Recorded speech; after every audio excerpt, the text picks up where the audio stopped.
Bismillahirrahmanirrahim. Assalamualaikum warahmatullahi wabarakatuh. Alhamdulillahilladzi arsala rasulahu bil huda wa dinil haqq liyuzhirahu 'ala ad-dini kulli wa kafa billahi shahida. Asyhadu an la ilaha illallah wahdahu la syarika lah wa asyhadu anna Muhammadan abduhu wa rasuluh. Bersyukur kita kepada Allah Subhanahu wa taala, di mana Allah masih memberikan kepada kita inayah dan kasih sayangnya, rahmatnya, sehingga kita semua yang berhadir di majelis salat subuh yang dirahmati Allah ini, semoga ampunan Allah tetap diberikan kepada kita, dan kita berdoa kepada seluruh sahabat-sahabat kita, teman-teman kita semuanya, agar bisa terketuk hatinya untuk selalu menjaga salat, yakni salat jamaah. Kemudian selalu kita berselawat kepada junjungan kita Nabi Muhammad sallallahu alaihi wasallam. Bibarakatin Allahumma shalli ala sayyidina Muhammad wa ala alihi wa sahbihi wa barik wasallim.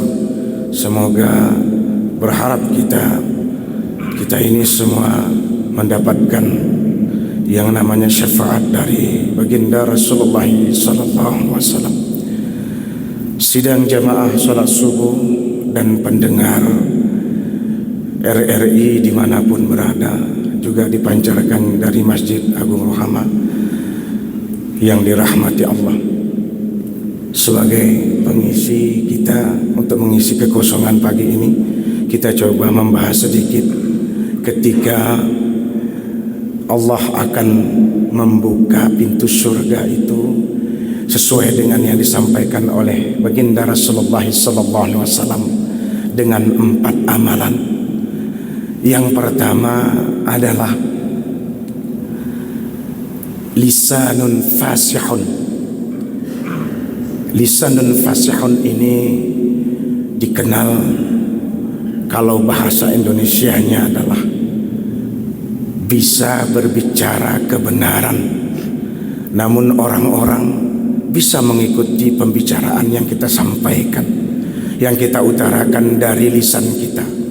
Mungkin di samping itu ada juga bahasanya Nabi Muhammad SAW adalah hafzul lisan, dengan menjaga lisan, yakni apa yang kita utarakan, apa yang kita sampaikan, lalu kita mengamalkannya.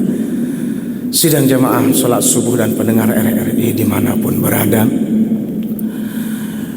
coba kita bayangkan kalau seandainya apa yang kita utarakan kepada orang banyak, lalu orang banyak itu tidak lagi mau mendengar pembicaraan kita, meskipun itu sebuah kebenaran. Kemudian coba kita bayangkan apa yang kita utarakan kepada anak-anak kita, peserta didik kita, kemudian orang-orang terdekat dengan kita, mereka tidak mau lagi mendengarkan apa yang kita sampaikan. Ini mungkin sebuah musibah untuk kita. Berarti kita perlu mengajar diri, bahwasanya ke bahasa gaul ini, kacai dirimu. Mungkin sesuatu hal yang terjadi pada dirimu sehingga orang lain tidak lagi mendengar apa yang kau sampaikan, meskipun itu sebuah kebenaran. Itu sangat mengerikan. Nah, mungkin kalau bahasanya Awan Tengku Mudekala itu, kebanyakan Abdurrahman Ad-Daudi itu adalah nangka ipenangka, nangka ibaruli, kata ipekata, kata ilalui. Nah, kita ini mungkin sudah mengerti akan kebenaran, akan pentingnya nilai sebuah kejujuran. Kita ngebesenti kita lalui, mungkin tidak sesuai lah mungkin apa yang kita utarakan dari lisan ini, lalu kita sendiri yang mencelakainya. Nah, sidang jamaah subuh yang dirahmati Allah, ternyata makna atau intisari dari kalimat ini adalah bukan orang yang pintar bicara. Pintar bicara mungkin di sini kita banyak, mungkin orang-orang mungkin berceramah atau segala macam, atau mengutarakan pembicaraan dalam duduk-duduk di kursi atau sambil minum, bukan itu ternyata maknanya. Makna tersiratnya adalah ketika engkau berbicara kebenaran, orang yang mengikuti akan senang dan akan mendengarkan. Kemudian yang kedua adalah wajhun malihun, wajah yang rupawan. Dalam konteks ini bukan harus ganteng ternyata, bukan harus hebat begitu. Di sini yang dimaksud wajhun malihun ini bukan mengenal kulit hitam ataupun kulit putih, bukan artinya pendek ataupun besar orangnya, bukan begitu. Yang dimaksud di sini adalah orang yang mudah mengumbar senyum. Artinya bukan terus kemudian ada sesuatu yang jatuh dari atas kemudian kita tersenyum, bukan begitu. Artinya bisa mengemas permasalahan ketika engkau ribut dengan istrimu, mungkin ribut dengan keluargamu seperti mungkin yang disampaikan oleh Pak Profesor kemarin. Di tengah kita ada masalah atau kendala atau problematik dalam rumah tangga, masih kita bersifat mampu berdarmawan lagi. Itu sungguh luar biasa. Nah, ini mungkin sambungan sedikit. Nah, hari ini kita lihat ya, kejadian atau peristiwa di sekitar kita.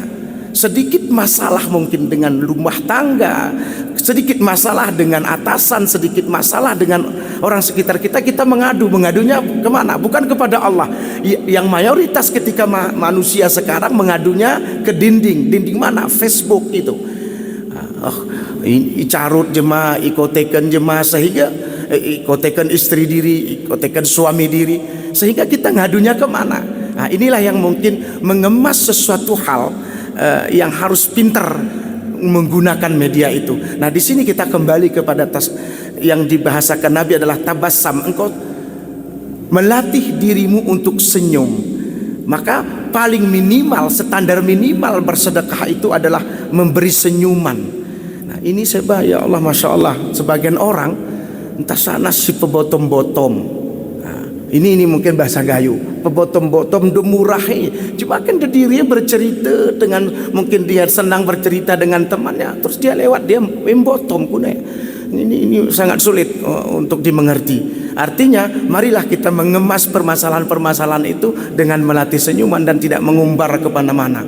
Nah, kemudian yang ketiga adalah qalbun syakir, hati yang selalu bersyukur kepada Allah. Sidang jemaah subuh yang dirahmati Allah dan pendengar RRI dan juga dipancarkan dari siaran TV Rohama. Hati yang selalu bersyukur kepada Allah dalam konteks misalnya pedagang, malai untung malai rugi tetap bersyukur kepada Allah. Ibarat petani, hasil pertaniannya meningkat, mau tidak dia tetap bersyukur kepada Allah. Ini berbeda hal mungkin beberapa tahun kebelakangan ini kita lihat, kita refleksikan kemana. Ketika masyarakat Aceh Tengah yang bertani tomat atau cabai, TM segala macam, dikala harga hasil pertaniannya naik, ya Allah, syukur aku sedekah aku gerporarnya. Tapi di saat harga hasil pertaniannya menurun, sempak ku jalan, tomat itekari, ledei itekari, seolah-olah nggak berharga lagi. Mungkin coba kita husnuzon kepada Allah, jangan negatif thinking, jangan suuzon kepada Allah. Di mana? Sidang jemaah sholat subuh yang dirahmati Allah dan pendengar RRI dan juga TV Rohama, ya. Di saat mungkin harga hasil pertanian kita atau keuntungan kita meningkat, mungkin Allah akan meninggikan derajat kita, perekonomian kita, rumah tangga kita. Kita akan dinaikkan Allah dengan melalui kekayaan itu, mungkin berubah nasib kita. Namun di saat Allah mungkin keadaan ini sehingga harga hasil pertanian kita menurun dengan engkau tidak membuangnya, coba kita husnuzon, mungkin Allah sedang mendidik kita. Dengan hasil pertanian ini kita berbagi, itu runtuhan hargai. Mungkin di saat itulah kita akan dididik untuk menjadi orang yang dermawan. Yosanku jemaah, bukan hanya karena kita kaya itu. Di tengah kita turun pergen tomat tu, turun pergen lede tu. Disitulah mungkin Allah mendidik kita bahwa kau perlu bersedekah. Dalam hartamu ada hak milik orang lain. Terakhir sidang jamaah salat subuh yang dirahmati Allah, yakni yadun syakur, yakni tangan yang pemurah. Dalam konteks ini bukan ringan tangan, bukan pemukul. Artinya meyakinkan pada diri kita dengan yadun syakur ini, dalam harta kita, dalam sente sarajuta ada hak milik orang lain, dalam kambing te, dalam kurun te, dalam mumen te ada hak milik orang lain. Nah, insya Allah di depan ini kita akan melakukan melaksanakan Idul Adha. Mungkin meyakinkan diri kita dalam empat kaki, kurun te, kemudian kambing te ada hak milik orang lain. Mari kita berkorban, berkasih sayang antar sesama, ya, dalam konteks berkasih sayang, kasih entilane, sayang entilang, alang tulung berbantu. Kita saling berkasih sayang melalui korban kita yang akan kita gorok, dan meyakinkan pada diri kita bukan hanya itu, bahwasanya dalam setiap tetesan darah hewan yang kita potong itu mengalir akan beluh ini Rasulullah dosa-dosa setahun kebelakangan ini. Mari kita semangat, mari kita termotivasi, sekedar bukan hanya untuk berbagi daging kita di depan ini, tapi kita meyakinkan dalam diri kita bahwa goroklah rasa pelitmu, goroklah rasa sombongmu, potonglah, hilangkanlah rasa kebesaranmu mungkin di hadapan Allah, bahwa kita itu adalah hamba Allah yang kecil. Aktabi bihadza kullakum. Assalamualaikum warahmatullahi wabarakatuh.